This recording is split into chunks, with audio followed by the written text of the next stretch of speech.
So in this video we are going to talk about problem solution based essay and a template for it. Okay, so we'll consider a question. First of all, let's look at the template. Template है there is a widespread concern over the recent declines भी हो सकते हैं या inclines in dash. जो भी हमारा topic है हम मान लेते हैं एयर पोल्यूशन का टॉपिक है तो यहाँ पे आ जाएगा there is a wide spread concern over the recent inclines in the levels of air pollution all over the world. अगर कुछ और होता मान लो पक्षियों की पॉपुलेशन कम हो रही है उसका ऐसे हो. So there is a wide spread concern over the recent declines in the population of birds in many regions. Next line, in my opinion, the clearest causes relate to the. अब air pollution का क्या cause हो सकता है?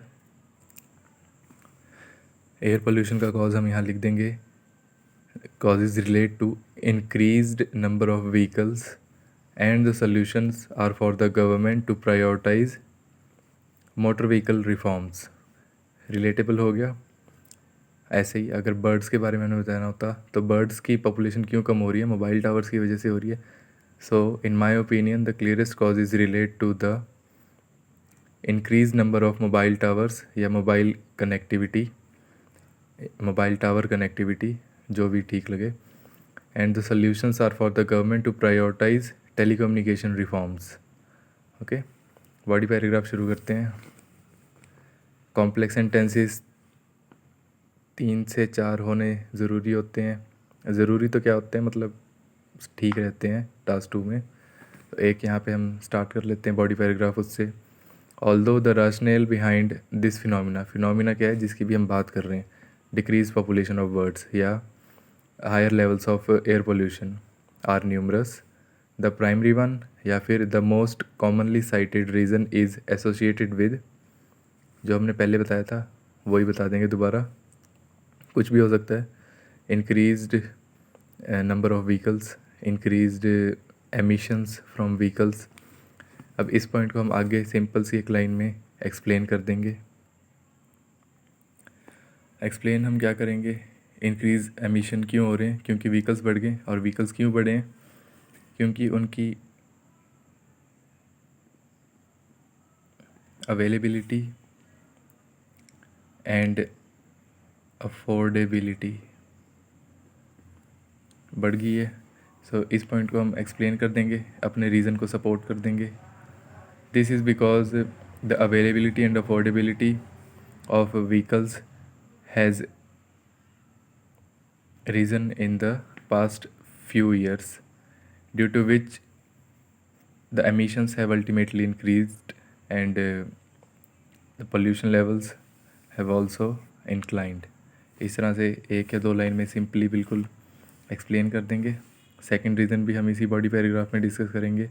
Another major reason is, जो भी reason आपके दिमाग में आ रहा है. यहाँ पे हम डिफॉरेस्टेशन लिख सकते हैं. डिफॉरेस्टेशन को एक या दो लाइन में एक्सप्लेन कर देंगे. बॉडी पैराग्राफ 1 ख़त्म हो जाएगा. बॉडी पैराग्राफ 2 जिसमें हमने सॉल्यूशंस बताने हैं उसको हम ऐसे स्टार्ट कर सकते हैं कि द कंसर्न जो भी कंसर्न है, यहाँ पे एयर पोल्यूशन की हम बात कर रहे थे तो वो कंसर्न ठीक है, can be effectively tackled by the Inception of different reforms regarding dash by the policy makers. ठीक है, तो इंसेप्शन होता है आगमन, किसी चीज़ का आना. ऑफ डिफरेंट रिफॉर्म्स मतलब सुधार. रिगार्डिंग, अब किसके रिगार्डिंग? व्हीकल्स, ठीक है, या नंबर ऑफ़ व्हीकल्स, कुछ भी हो सकता है. बाय द पॉलिसी मेकर मतलब सरकार. अब इस पॉइंट को भी आगे हम एक्सप्लेन कर देंगे एक आधी लाइन में बिल्कुल सिंपली. इसमें हम ये बता सकते हैं कि जो फ्यूल होता है, फ्यूल को मिक्स कर सकते हैं इको फ्रेंडली फ्यूल्स के साथ. ठीक है, and a good example of this would be, a good example of this would be mixing of ethanol with petrol and diesel, which is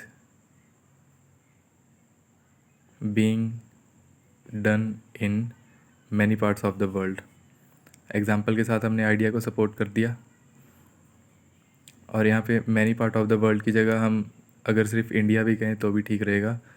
वो ठीक इसलिए रहेगा क्योंकि हमारे पास एक ही आइडिया है, उसी को हमने थोड़ा सा एक्सप्लेन कर दिया और आगे इस बॉडी पैराग्राफ में उसी को थोड़ा सा और एक्सटेंड कर दिया। जैसे अदर अथॉरिटीज़ या कंट्रीज़, यहाँ पे कंट्रीज़ चलेगा, that take similar steps will also be able to curb the relentless and often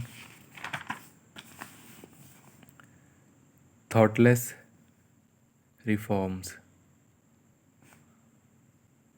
like building smog towers जैसे दिल्ली में बने हुए हैं, उसमें करोड़ों का खर्चा आ रहा है। इससे अच्छा रिसर्च में इतने पैसे लगाएं तो रिसर्च की वजह से काफ़ी अच्छा रिजल्ट आएगा। कोई एडवांस्ड इंजन निकल सकते हैं जैसे BS6 अभी आए, ठीक है। सो अदर अथॉरिटीज़ या countries that take similar steps will able to curb the relentless and often thoughtless reforms which result in no changes या फिर no significant changes in the current problem। जो भी problem होगी, यहाँ पे air pollution था तो एयर पोल्यूशन आ जाएगा, ठीक है। और कंक्लूजन का टेम्पलेट देख लेते हैं। इन कंक्लूजन डैश इज़ या फिर are at risk due to dash, ठीक है।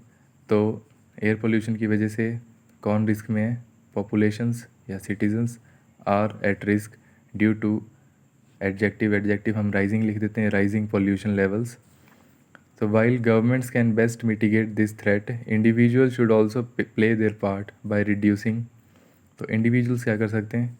By reducing their carbon footprint, ठीक है।